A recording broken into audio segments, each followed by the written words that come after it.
এক বাবাজি প্রশ্ন করেছেন, সারাদিন ঈশ্বর চিন্তা করব, কৃষ্ণ কৃষ্ণ বলে নেচে বেড়াবো, সাধু সঙ্গ করব, তবে সংসার করব কখন, সংসারের কাজ করব কখন, ঈশ্বর কি আমাদের খেতে দেবেন?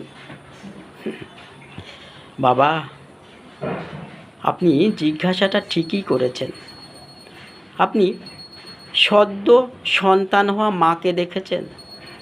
সেই মা সন্তানকে ঘরে শুইয়ে রাখে না, ঘুম পাড়িয়ে দিয়ে প্রভাতকালে উঠোন ঝাড়ু দেয়, ঘর ঝাড়ু দেয়, বাসন মাজেন, কিন্তু তার কানটা কোথায় থাকে জানেন? ওই পুত্রর দিকে। না জানি ওই সন্তান কখন কেঁদে উঠবে, মা ছুটে গিয়ে তাকে ধরবে। তেমনি আপনি দু হাতে কর্ম করুন আর মুখে মনে ঈশ্বরের চিন্তা, ঈশ্বরের নাম করুন। আপনাকে কর্ম ত্যাগ করে কেউ বলেনি কৃষ্ণ নাম করতে।